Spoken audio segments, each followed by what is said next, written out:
Davida Huntera, ako on može da nam se obrati. I would like to ask Mr. David Hunter if he could address the audience. David, you can take as much time as you need. You can talk about anything you would like to talk about. And once again, thank you so much for coming here.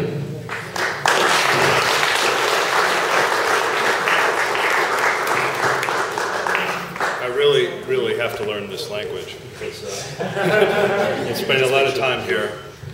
All right, thanks. First of all, Vladika, clergy, and all of you fellow Orthodox, thank you for allowing me to be here and to speak with you today. Thanks. It is a pleasure to be here with all of you. I'm here kind of for my own reasons. I'm here to get an update from Vladika himself on the situation in Kosovo and on the church in particular, because the reports that we get here in the States don't seem to match what I remember about Bishop Артемије. I observed him personally in 2000, 2001, and then in 2008 and 2009, I met with him a few times at Gračanica. The Bishop Артемијe that I remember is not the one that I'm hearing about today. And so I'd like to hear from him rather than somebody else and find out what the truth is. Most people want to know how someone named David Hunter Haynes, which is not a Serbian name, in case you didn't know, became Orthodox and got involved with the Holy Orthodox Church. I should tell you, I grew up in Ohio in a Presbyterian home, but my parents made sure that I knew that you loved God and you loved your country. Many of my family served in the armed forces, and that's what I did following high school. I went to the U.S. Marines, and I served there, and then when I turned 21, I became a police officer, and that's what I did most of my adult life. In the years following the war in Kosovo, the U.S. State Department wanted to hire, or actually recruit, veteran police officers to go to Kosovo and to train the local Serbian and Albanian population there on Western police methods. You have to remember that basically we had bombed Serbia into such a state that we had to rebuild the entire infrastructure. So law enforcement was just one component. You had firefighters, you had lawyers, you had doctors, all of them going in under the UN to rebuild what had been destroyed. I was part of the US police contingent, and as a US citizen, and certainly as a small-town police officer in Ohio, I had a very narrow view of the world. My news came from the BBC or other news media, so I had a pretty clear understanding of who were the good people and who were the bad people in the Kosovo War, so I thought. Basically, all of us thought the Albanians were the good people and the Serbs were the evil people. And that's the way all the officers that I worked with went into Kosovo. That was the understanding. When I got into Kosovo in September of 2000, I was assigned to Kačanik, which is in the southern area of Kosovo, right along the Macedonian border. And when I got there in 2000, there were no Serbs in that municipality. I understand there were prior to the war, but there were none when I got there. So I worked there for about 4 months before I met my first Serb. I was in Kosovo for 4 months, and I was being promoted to the position of station commander in that region, and I was introduced to the Serbs, and get this, on the Feast of St. Sava Day in January, in Stripse. So, being an American, wearing the American flag and then the UN patch on the other arm, I was a little apprehensive about going into a Serbian village on their big feast day. So I thought, the American's going to get dead real quick. But went into the village, and I was greeted warmly. We had a wonderful time. That's where I had goat brain. I had, let's see, meat and onions, and that's where I found out about Slivovitz. But I was overwhelmed by their hospitality. And I mean, these are not the people that I was told about all along. So actually we started a friendship with a local priest there, and he said, I need to show you around Kosovo. I said, well, that sounds great, because I'm stuck in Kajanik and I don't get to go out much. So this priest, over a course of several days, took me, I had a station commander, you get your own Jeep, which was kind of nice. So I got to drive with this priest all over Kosovo, and the first place he took me was Gračanica. So we go into Gračanica, I'm blown away by the beauty of the church. There's, the senses are on overload. You smell the incense, the candles, the iconography, the old building itself. And there was a sense of sanctity that was, I grew up Presbyterian, I know what a church is for, but in the Orthodox Church, maybe if you're cradle Orthodox, you don't appreciate it, but coming from a Protestant background to an Orthodox church is overwhelming. And there's this sense of sanctity that, I'm not saying it doesn't exist in the Protestant church, but it's not as evident. In any event, it made a very significant impression on me. We then went to Dečani, and then down into Prizren, and all the other large churches around Kosovo. It took a couple days. And then I noticed that as we were driving, you would see piles of brick and mortar and rubble, and you would see a dome or a cross or something on top of that pile. And I said, what happened, to that church? And they said, well, it was destroyed. So that happens a few more times, and I've decided to pull over. I want to check this out. So I'm talking to this priest, and I said, well, when did this happen? Was this during the bombing, when we were bombing Serbia? And he said, no, it didn't. And so, all right, well, tell me when. He said, it actually happened after NATO forces arrived. I said, no, it can't be, because we were told that the reason we're going there is to make sure that nobody kills anybody, that Serbs don't kill Albanians, Albanians don't kill the Serbs, and that the mosques and the churches, everything stays the way it was. But that's not what happened, as many, I'm telling you, you know. But when I was there, over 75 churches have been completely destroyed. That was in 2001 when I left. Now there are over 150 that are completely destroyed. And I'm sure you've all seen the pictures.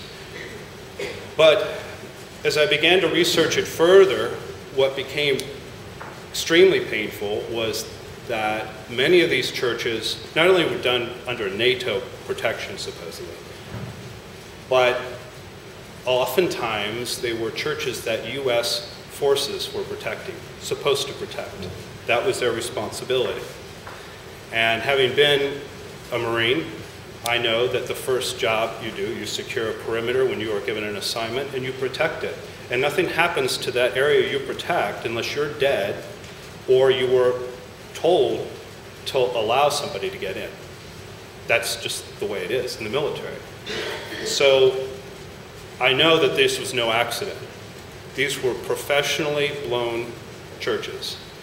Charges were placed in the right way, and if it didn't finish the job the first time, within a few days, they would come in and they would finish the job off. Having a certain upbringing where, God and country and church and duty and military is important, and your sense of citizenship, all those things were just on fire inside me, because I'm like, this was my country that was involved with this?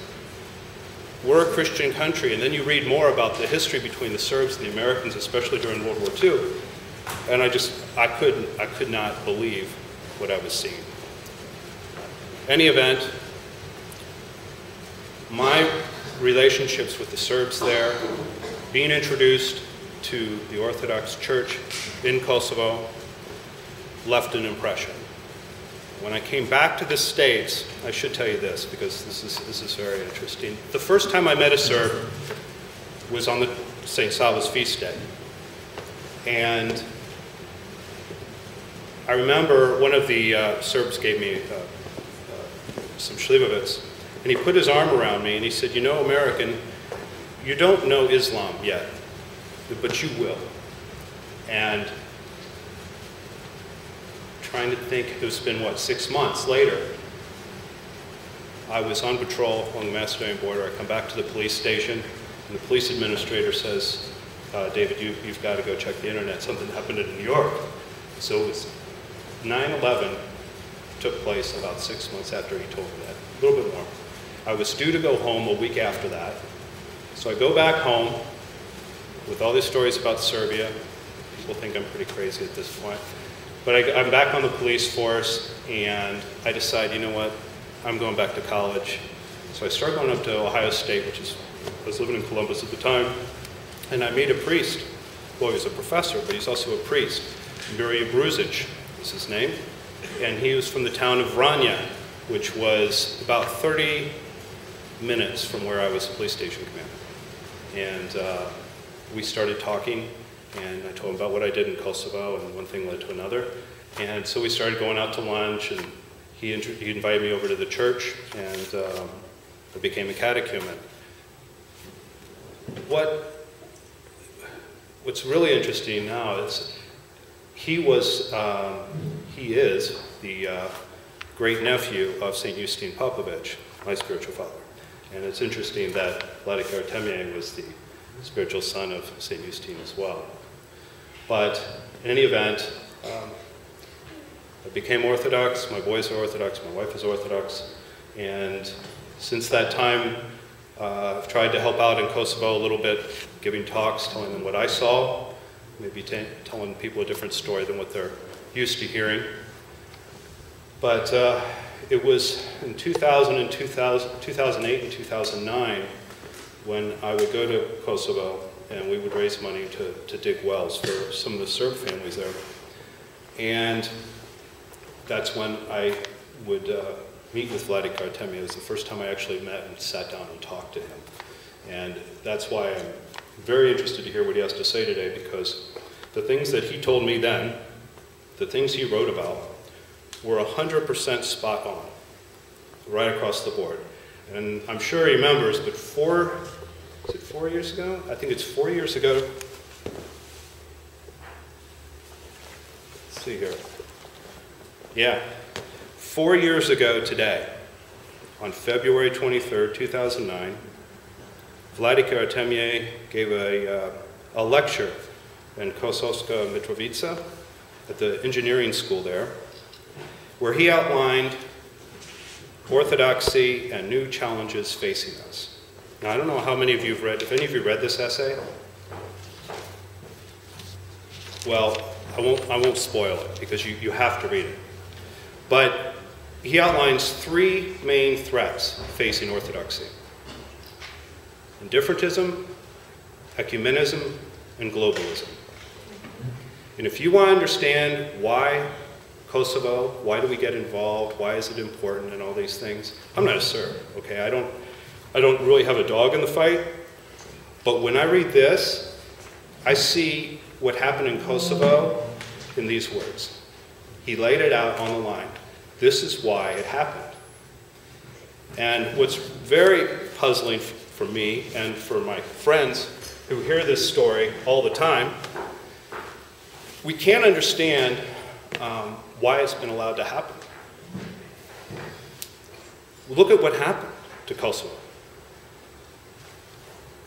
We supported a group of insurgents who had been pushing for decades for their own country, or they wanted to unite it to Albania.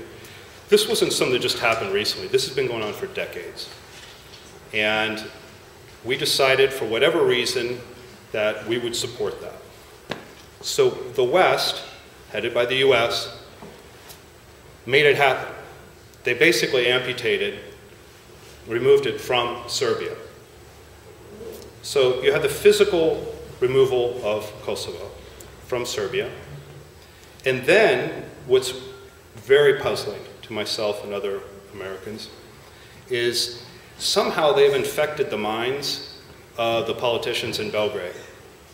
Because it's beyond me how a politician, an elected official, can allow armed forces on his territory actually have a huge chunk of his real estate removed and then embrace that enemy's leadership invite them to his own country, and then shake hands and make nice. To me, how is that not treason? How is that not treason? Serbia is in a state of war. They've been in a state of war. They're just in a state of denial as well. And so they've amputated the country. They've infected the politicians so that they don't care anymore. They just want to be part of the EU.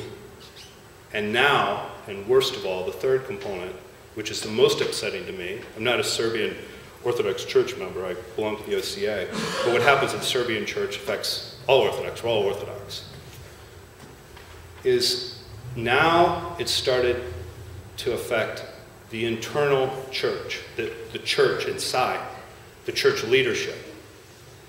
Now I can take a lot of things, I'm a pretty patient fellow, but I draw the line when it comes to the Holy Orthodox Church.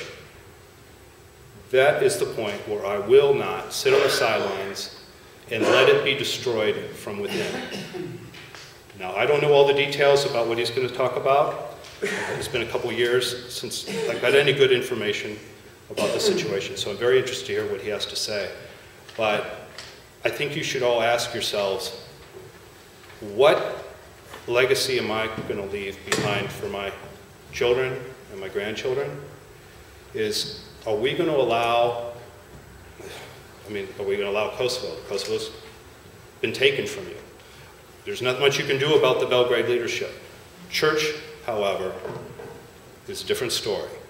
Yes. If you do nothing else, watch that and hold your bishops accountable. Yeah.